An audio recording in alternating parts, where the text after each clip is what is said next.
Oh.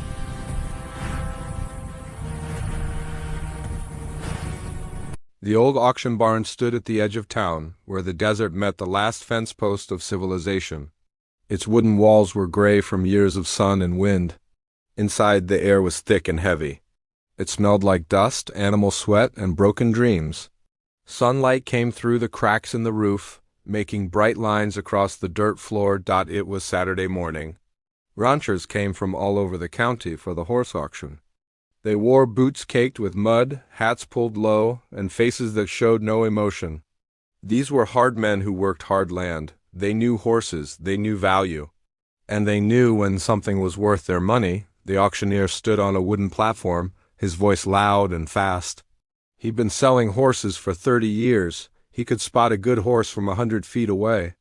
But today he was struggling. The gray mare in the center pen was making his job impossible. She stood in the corner as far from the crowd as she could get. Her head hung low.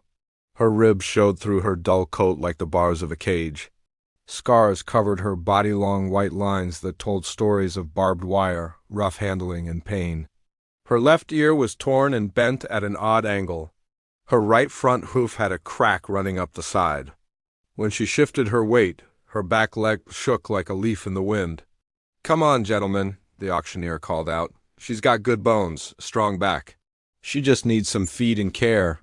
Nobody moved. A younger rancher leaned against the fence rail, chewing on a piece of straw. "That horse is finished," he said to the man next to him. "Look at her. She's given up." The older man nodded. 3 ranches already sent her back. "I heard she won't work, won't let anyone touch her properly." "She's too damaged." "Not just damaged," another voice added. "She's got a mean streak. Kicked a fence down at the Morrison place. Nearly took a man's head off." The whispers spread through the crowd like wildfire. The mare's reputation had arrived before she did. She'd been passed from ranch to ranch, rejected each time. Too wild, too broken, too much trouble. Nobody wanted a horse that couldn't be fixed. The auctioneer wiped sweat from his forehead. "Starting bid, $100. Silence. 75? More silence. The mare lifted her head slightly. Dark eyes scanned the crowd. There was no hope in that gaze, no trust. Just emptiness. She'd learned that humans brought pain. She'd learned that kindness was a trick. She'd learned to expect nothing and feel nothing. $50, gentlemen, that's practically free." A few men laughed. One rancher shook his head and walked toward the exit. "Waste of hay," he muttered. The auctioneer's shoulders slumped. In all his years he'd never failed to sell a horse. But this one was testing him. He was about to give up, about to send her to the killer buyer who stood in the shadows, when he noticed something. At the very back of the barn, near the big double doors, stood a man. He was older than most of the ranchers there. His face was lined like a map of hard years. His clothes were faded but clean. His boots were old but well kept. He wore a hat with a band made of braided horsehair, and he held himself with quiet dignity. This was Thomas Brennan. He owned a small ranch out past the canyon lands, where the earth turned red and the sky went on forever. He didn't come to auctions often. He kept to himself. But when he did come, people paid attention. Thomas had a reputation, too. He took horses nobody else wanted and turned them into something special. Some called it magic. Others called it foolishness. Thomas called it patience. He'd been watching the mare since they brought her in. While other men saw a broken animal, Thomas saw something different. He saw the way she positioned herself in the corner, not out of fear, but out of strategy. She could see everything from there. She'd chosen the spot with the best escape route. That meant she was still thinking, still aware, still fighting, even if nobody else could see it. He saw the scars, yes, but he also saw the shape of her body beneath the neglect. Good chest, strong legs, despite the tremor. A neck that curved with natural grace. This mare had been beautiful once. She could be beautiful again. Most importantly, Thomas saw her eyes. They were empty now, but emptiness could be filled. Anger could be channeled. Fear could be healed. What couldn't be healed was a spirit that had been completely destroyed. And this mare, despite everything, still had spirit. It was buried deep, like water beneath desert sand, but it was there. Thomas stepped forward through the crowd. Men turned to look at him. The auctioneer's face brightened with hope. $75, Thomas said. His voice was quiet but clear. The barn went silent. You could have heard a pin drop on the dirt floor. The younger rancher who'd been chewing straw pulled it from his mouth. Brennan, you're crazy. That horse is beyond saving. Thomas didn't look at him. He kept his eyes on the mare. She was watching him now, her ears turned in his direction. Going once, the auctioneer called quickly, afraid someone might talk Thomas out of it. She cost you more in vet bills than she's worth, another voice warned. Going twice, Thomas reached into his pocket and pulled out his wallet. It was worn leather, soft from years of use. Sold, the auctioneer's gaggle came down hard on the wooden rail. Sold to Thomas Brennan for $75. Some men shook their heads. Others laughed quietly. A few looked at Thomas with something like pity. They thought he'd just wasted his money on a lost cause, but Thomas didn't care what they thought. He walked slowly to the pen and opened the gate. The mare tensed, ready to bolt or fight. Thomas stopped and stood still. He didn't approach her. He didn't reach out. He simply stood there, letting her see him, letting her decide. After a long moment, he spoke. His voice was soft, almost a whisper. It's okay, girl. Nobody's going to hurt you anymore. The mare's nostrils flared. She was trying to catch his scent, trying to read him. Could he be trusted? Or was this just another human lie? Thomas backed away and opened the gate wider. Take your time, he said. Then he did something that surprised everyone. He turned his back on her and walked toward his trailer. It was a sign of trust, a sign of respect. He was giving her a choice. The crowd watched in silence as the mare stood frozen in the pen. Then, slowly, she took one step forward, then another. She followed Thomas out of the barn, into the sunlight, toward whatever came next. And that's where this story really begins. The truck rattled down the dirt road toward Thomas Brennan's ranch. Inside the trailer, the gray mare stood rigid, her legs braced against every bump and turn. She didn't know where she was going. She only knew she was trapped again. Trapped meant danger. Trapped meant pain. Thomas drove slowly, careful not to jostle the trailer too much. He could hear the mare shifting her weight inside, could imagine her fear. He'd driven this road 1,000 times, but today it felt longer. Today he was bringing home a horse that had every reason to hate humans. The ranch appeared on the horizon. It wasn't much, a small house, 2 barns, a few corrals, an endless desert stretching in every direction. The fence posts stood like soldiers against the wind. The land was hard and dry, but it was honest land. It didn't pretend to be something it wasn't. Thomas pulled up to the oldest barn. This barn had weathered 50 years of storms. Its wood was soft and gray. The roof sagged in places. But it was quiet here. Peaceful. Away from the other horses and the noise of the main corral. He climbed out of the truck and walked to the trailer.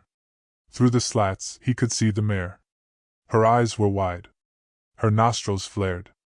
Sweat darkened her neck despite the cool morning air. Easy now, Thomas said softly.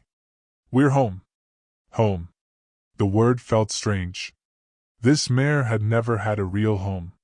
Just places that used her and threw her away. Thomas opened the trailer door slowly.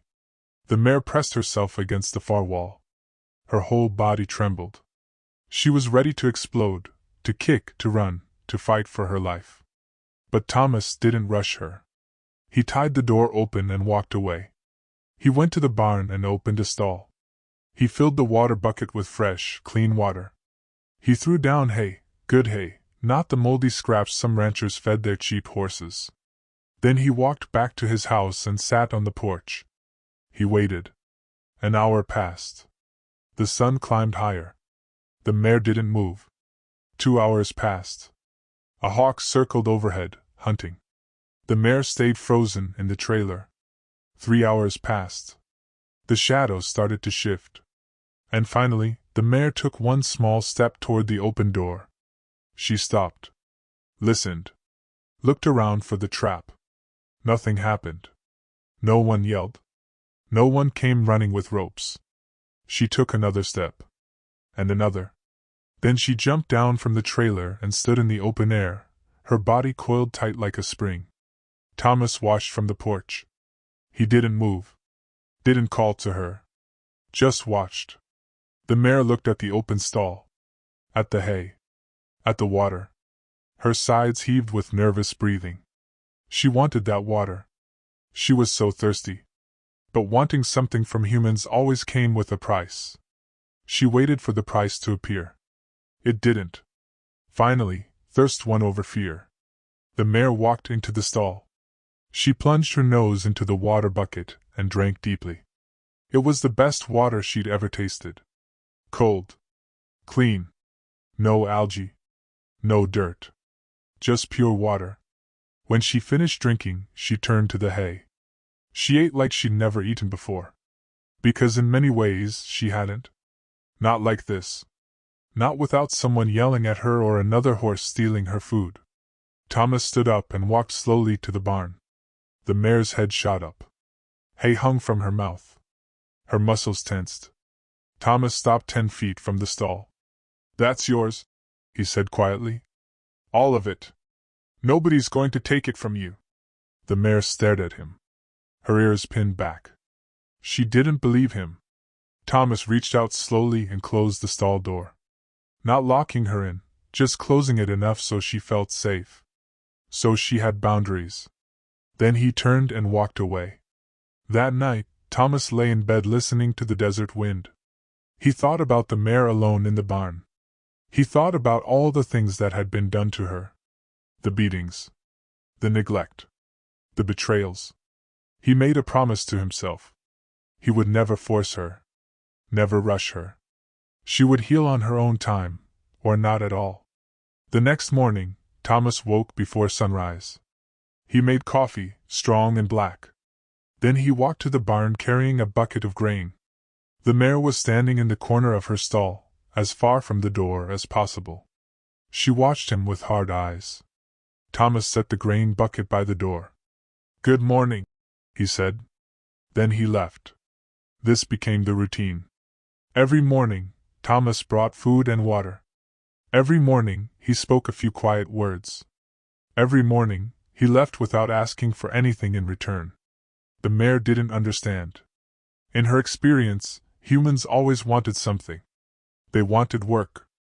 They wanted obedience. They wanted her to be something she couldn't be. But Thomas wanted nothing. He just gave. And left. Days turned into weeks. The mare ate. She drank. She slept. Slowly, her body began to heal. The sharpness of her ribs softened. Her coat started to look less dull. The constant tremor in her leg eased slightly. But her spirit was still locked away. Buried deep where no one could hurt it. Thomas knew this. He could see it in her eyes. So he continued his quiet routine. Feed. Water. A few soft words. Then space. Sometimes he would sit on the fence outside her stall. He wouldn't look directly at her. That felt like a challenge. Instead, he'd look at the horizon and whittle small pieces of wood. He'd hum old songs his father taught him. Songs about the frontier.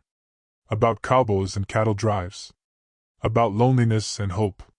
The mare would stand in her corner, pretending not to listen. But her ears would turn toward the sound. Something in those songs felt familiar. Not the words, but the feeling behind them. The feeling of being far from home. Of being lost. Of searching for something better. One evening, a storm rolled across the desert. Thunder boomed like cannon fire. Lightning cracked the sky open. Rain hammered the barn roof. Thomas ran to the barn to check on the horses. The mare was pacing in her stall, wild-eyed and panicked. Storms meant danger. They meant chaos. Thomas stood outside her stall and began to sing. His voice was rough and off-key, but it was steady. He sang about mountains and rivers. About campfires and stars. About finding your way home. The mare stopped pacing. She stood in the center of the stall, breathing hard, listening. Thomas sang until the storm passed. Until the thunder faded. Until the rain became a gentle patter on the roof. When he finally stopped, the mare was standing at the stall door. Not pressed against it, but close. closer than she'd ever been before. Their eyes met. And for just a moment, Thomas saw something flicker in her gaze. Not trust. Not yet. But maybe the smallest possibility of trust. "That's right, girl," Thomas whispered. "We're going to be okay. Both of us." He turned and walked back to the house. Behind him, the mare stood at her stall door for a long time, watching him go. Something had shifted. Something had changed.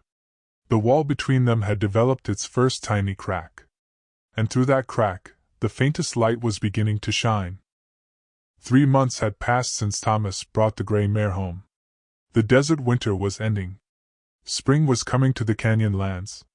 The air smelled different now, cleaner, fresher, full of promise. Thomas stood by the fence, watching the sunrise paint the sky orange and pink.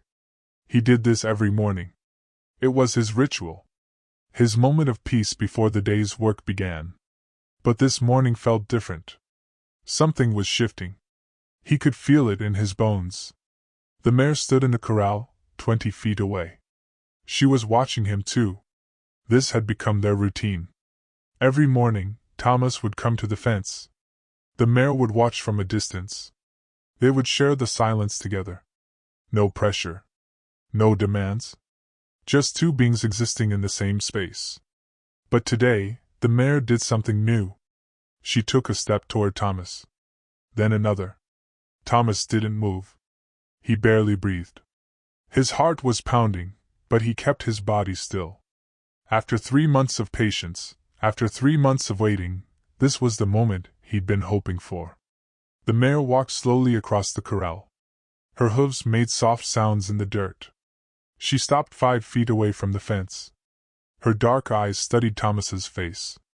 She was reading him, searching for danger, looking for the trap she still believed might come. Thomas spoke quietly. "Good morning, girl." The mare's ears flicked forward. She knew his voice now. It meant safety.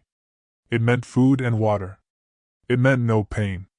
"You're looking stronger," Thomas said. And it was true. The mare had changed dramatically in 3 months. Her ribs didn't show anymore.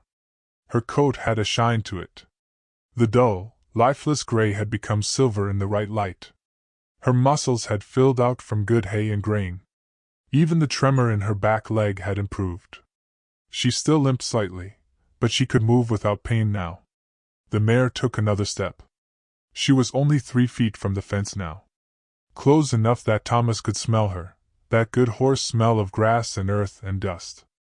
Thomas slowly extended his hand. Palm down. Not reaching for her, just offering.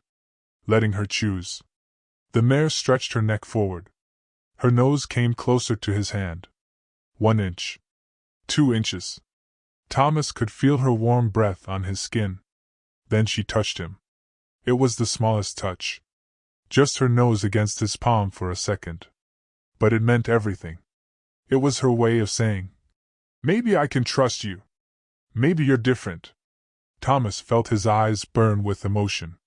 He'd worked with difficult horses before, but this one was special. This one had been so broken, so hurt, that everyone else had given up. But she was choosing to try again. Choosing to believe again.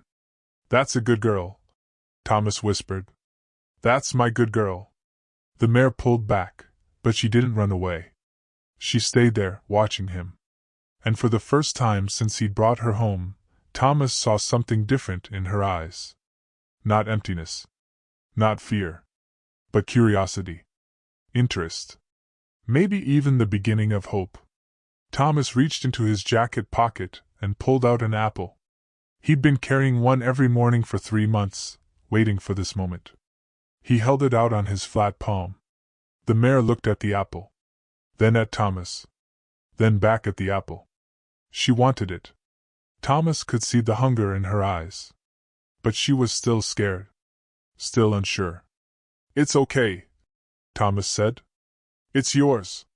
No tricks." The mare took one careful step forward. Then another. She stretched her neck as far as it would go, trying to reach the apple without getting too close. Her lips touched the apple. She grabbed it quickly and stepped back, crunching it loudly. Thomas smiled. It was a small victory, but it was a victory. Over the next few days, the mare grew bolder. She would come to the fence every morning now, looking for Thomas. Looking for the apple he always brought. And each day, she let him get a little closer.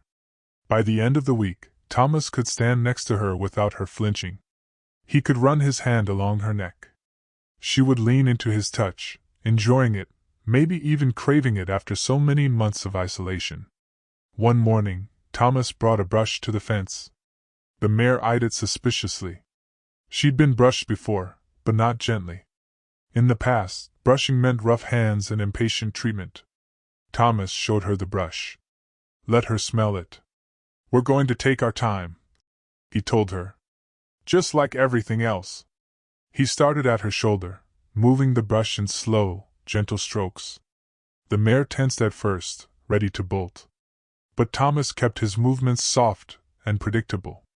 After a minute, the mare relaxed. After 5 minutes, she closed her eyes. The brush felt good. It felt like care. Thomas worked carefully, brushing away months of dirt and dead hair. As he worked, he talked to her in a low, steady voice. He told her about the ranch. About the other horses. About the canyon lands and the way the light looked at sunset. It didn't matter that she couldn't understand the words. What mattered was the tone. The consistency. The kindness. When he finished, the mare's coat gleamed like polished silver. She looked beautiful. She looked alive. There you are, Thomas said softly. There's the horse you were always meant to be. That afternoon, something remarkable happened.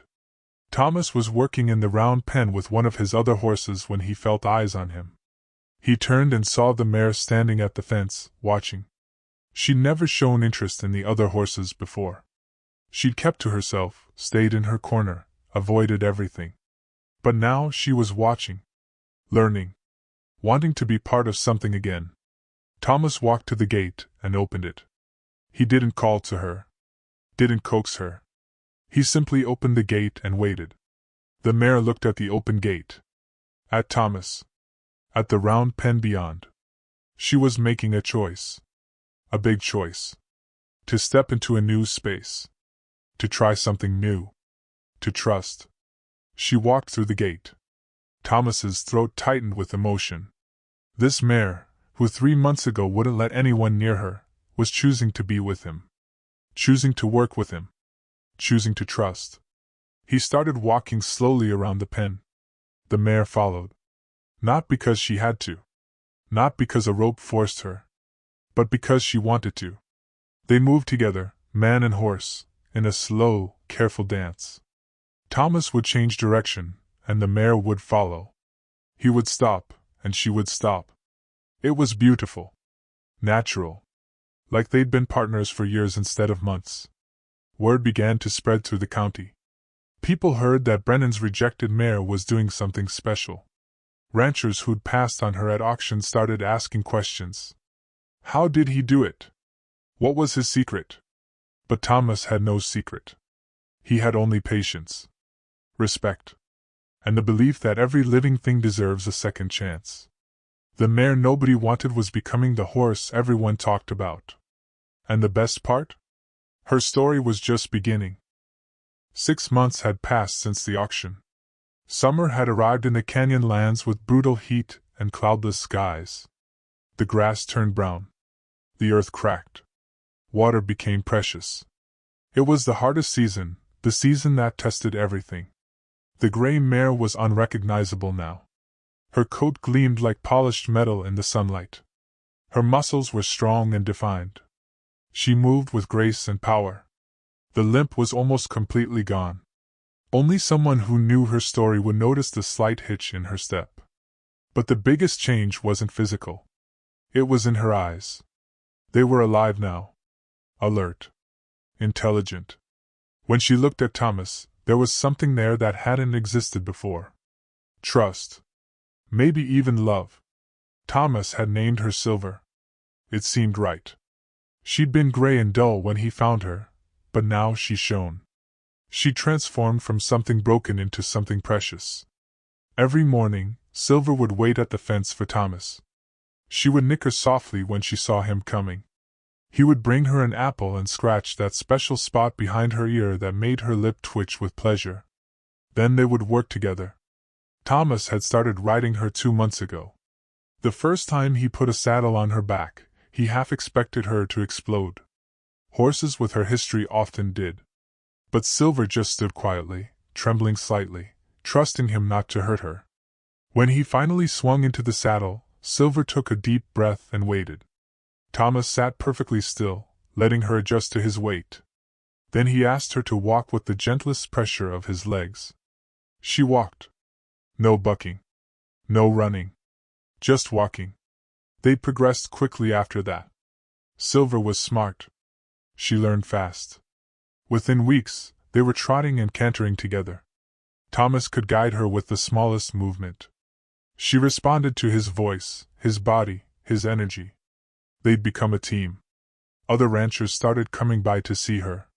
Men who'd laughed at Thomas for buying her now stood in respectful silence, watching them work together. The young rancher who'd called her a lost cause stood at the fence one day, shaking his head in disbelief. "I don't understand it," he said to Thomas. "She was vicious. Mean. How did you do it?" Thomas stroked Silver's neck. "She was never mean. She was scared and hurt. There's a difference. You just have to be patient enough to see it." But patience wasn't going to be enough for what was coming. It started on a Tuesday afternoon. Thomas was fixing fence posts on the north side of his property when he smelled it. Smoke. He looked up and saw a dark cloud rising from the canyon, 5 miles away. His stomach dropped. Fire. In this heat, with this dry grass, a fire could spread like an explosion. He rode Silver back to the ranch as fast as she could run. When they arrived, his neighbor was waiting, his face pale with fear. "It's bad, Thomas," the neighbor said. "The Morrison family was camping in the canyon. They got out, but their boy, Johnny, he wandered off before they noticed the fire. He's still in there somewhere." Thomas's blood went cold. Johnny Morrison was 8 years old. Small for his age. Scared of his own shadow. And now he was trapped in a burning canyon. "They're sending a truck," the neighbor continued. "But the road's blocked by fallen rocks from last week's storm. They'll have to go around. It'll take an hour, maybe more." An hour. The fire wouldn't wait an hour. Thomas knew these canyons. He knew how fast fire moved through dry brush. Johnny didn't have an hour. He looked at Silver. She was breathing hard from their run, her sides heaving. She'd already worked hard today. But she was looking at him with those intelligent eyes, waiting for direction. "Can your horse handle it?" the neighbor asked, following Thomas's gaze. "The smoke will be thick. The terrain is rough. Most horses would panic." Thomas ran his hand along Silver's neck. 6 months ago, she'd been a rejected, broken animal. But she wasn't that horse anymore. She was strong. She was brave. And she trusted him completely. "She can handle it," Thomas said quietly. Then he looked Silver in the eye. "Can you do this, girl? Can you be brave for me?" Silver touched her nose to his chest. It was her way of saying yes. Thomas saddled her quickly. He tied a wet bandana around his nose and mouth. He soaked another cloth and draped it over Silver's nose to help her breathe through the smoke. Then he swung into the saddle. "Be careful," the neighbor called as they rode away. Thomas didn't answer. He was already focused on the canyon ahead. As they got closer, the smoke became thicker. It burned Thomas's eyes and throat. He could feel Silver tense beneath him, but she didn't stop. She kept moving forward, trusting him to guide her through the danger. The heat was intense. Flames licked at the brush on both sides of the narrow path. Embers fell like deadly snow, landing on their clothes, their skin. Silver's ears were pinned back, and her muscles were tight with fear. Every instinct she had was screaming at her to run away from the fire. But she didn't run. She pushed forward, step by careful step, because Thomas asked her to. They navigated through narrow passages between burning bushes. They climbed over rocks slick with ash. The smoke was so thick that Thomas could barely see 10 feet ahead. He had to trust Silver's instincts, trust her to find safe footing. And she did. Every time. "Good girl," Thomas kept saying, his voice steady despite his racing heart. "Good girl, Silver. Keep going." They were deep in the canyon now. The walls rose high on both sides, trapping the heat and smoke. Thomas was starting to lose hope. How would they find one small boy in all this chaos? Then he heard it. A faint cry. A child's voice. "Help! Somebody help!" Thomas's head snapped toward the sound. There, behind a large boulder, he saw movement. A flash of blue fabric. "Johnny!" Thomas called. "Johnny Morrison! Here! I'm here!" Thomas guided Silver toward the boulder. The path was narrow and treacherous. One wrong step and they could tumble down the rocky slope. But Silver moved like a dancer, placing each hoof with perfect precision. They reached the boulder. Johnny was huddled behind it, his face streaked with tears and soot. His eyes went wide when he saw Thomas and Silver emerge from the smoke like ghosts. "You came," the boy sobbed. "You really came." Thomas dismounted quickly. "I've got you, son. You're safe now." He lifted Johnny onto Silver's back, then swung up behind him. The boy was small and light, but he was shaking with fear and exhaustion. "Hold on tight," Thomas told him, wrapping one arm around the child while keeping the reins in his other hand. Now came the hardest part. Getting out. The fire had spread while they'd been searching. The path they'd taken in was now blocked by flames. Thomas would have to find another way out. A more dangerous way. He leaned forward and spoke into Silver's ear. "I need you to be brave one more time, girl. Can you do that for me?" Silver's ears swiveled back, listening. Then she started moving. She seemed to know the way. Maybe it was instinct. Maybe it was luck. But Silver found a path through the burning canyon that Thomas would never have seen on his own. She jumped over fallen logs. She navigated around walls of flame. She never stumbled, never hesitated. Johnny clung to Thomas, his face buried in Thomas's chest. "Is the horse scared?" he whispered. Thomas looked down at Silver's neck, at the way her muscles moved with determination and courage. "She's the bravest horse I've ever known," he said. And it was true. 20 minutes later, they emerged from the canyon. The crowd that had gathered gasped when they saw them, covered in ash, singed and exhausted, but alive. Johnny's mother ran forward, sobbing, pulling her son from the saddle into her arms. Thomas dismounted slowly. His legs were shaking. Silver stood beside him, her sides heaving, her coat dark with sweat and ash. But her eyes were clear and calm. The neighbor who told Thomas about the fire stared in disbelief. "That's the same horse from the auction? The rejected one?" Thomas stroked Silver's face gently. "That's her." "I don't believe it," someone in the crowd whispered. "She just saved that boy's life." Thomas smiled, his eyes burning with pride and emotion. "She's been saving my life since the day I met her. She just doesn't know it. Part 5, The Legend of Silver. The news spread like wildfire itself. By the next morning, everyone in the county knew the story.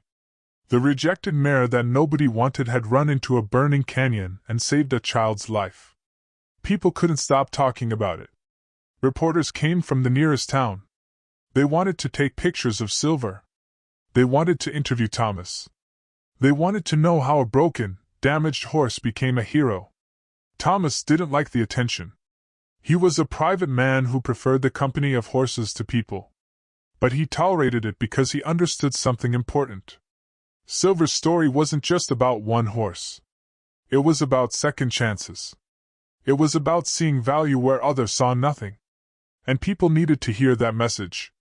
The local newspaper ran a front-page story with a photograph of Silver standing proud beside Thomas. The headline read, "From Rejected to Remarkable, the mare that saved Johnny Morrison." Johnny's parents came to visit 3 days after the rescue.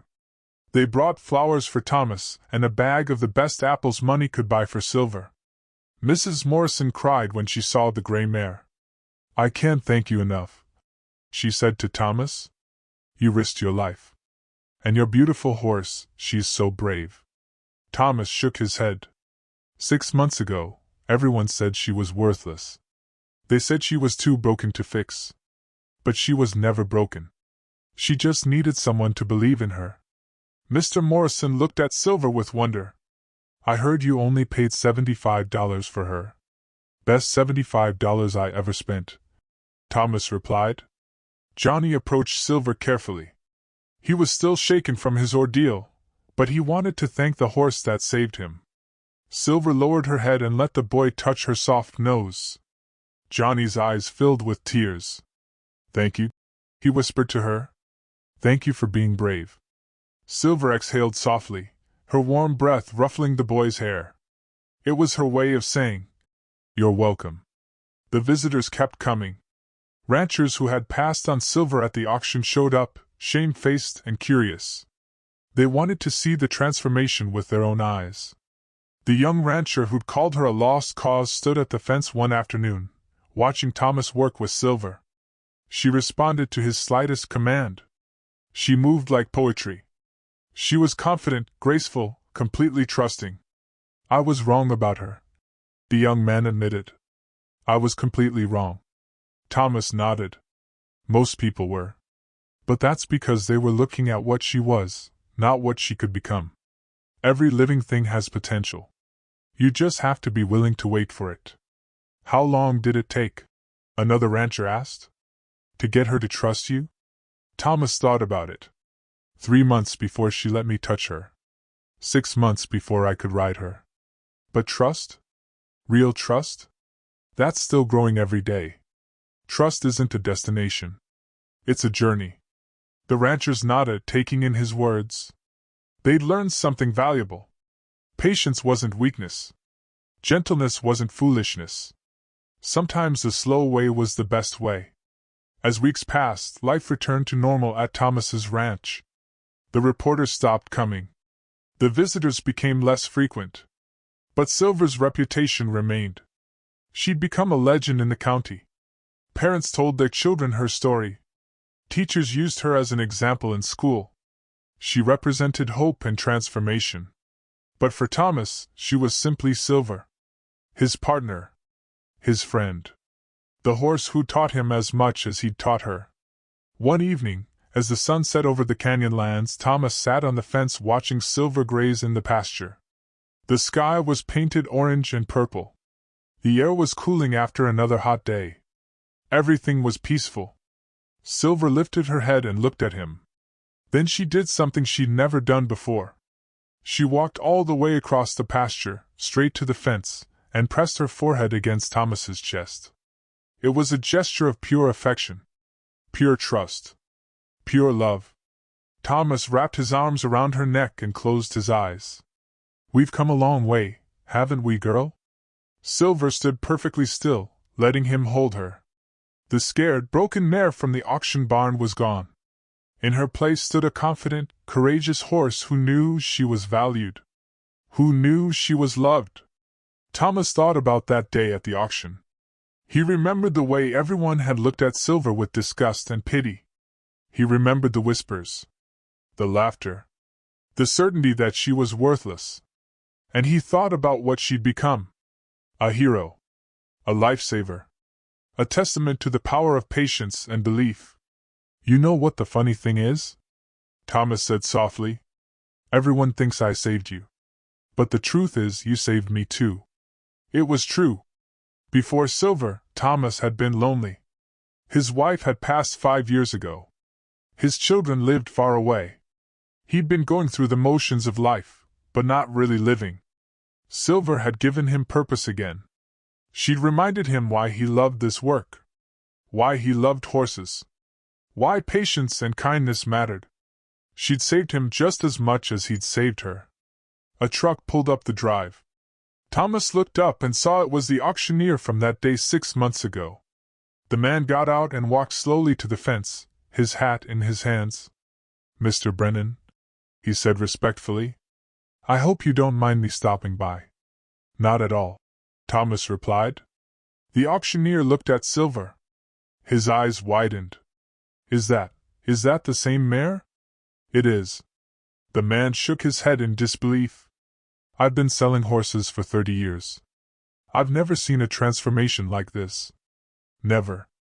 Thomas smiled. She always had it in her. She just needed the right circumstances to show it. The auctioneer was quiet for a moment. Then he said, I came here to tell you something. Since word got out about what happened, people have been asking me about the horses I sell differently. They're not just looking for the perfect ones anymore. They're asking about the difficult ones. The damaged ones. The ones with problems. And? Thomas prompted. And I've sold 5 horses in the last month that would have gone to slaughter before. 5 horses that people decided to give a chance because of Silver's story. The auctioneer's voice cracked with emotion. You didn't just save 1 horse, Mr. Brennan. You've saved dozens. Maybe more. Thomas felt his throat tighten. He hadn't thought about that. He'd been so focused on Silver that he hadn't considered the ripple effect her story might have. That's good, he said quietly. That's real good. The auctioneer put his hat back on. Well, I just wanted you to know. What you did, what Silver did, it matters. It's changing things. After he left, Thomas stood at the fence as darkness fell over the canyon lands. Stars began appearing in the sky, one by one. Silver stood beside him, her shoulder touching the fence rail, her presence solid and comforting. Thomas thought about all the horses out there who were labeled as problems, as lost causes, as worthless. He thought about all the animals and people who just needed someone to believe in them, to be patient with them, to see their potential. You started something, Silver, he said. Something bigger than both of us. Silver lifted her head and looked at the stars. Her ears were forward, alert and curious. She was at peace. She was home. She was loved. And that's how the story ends. Not with thunder and drama, but with quiet contentment.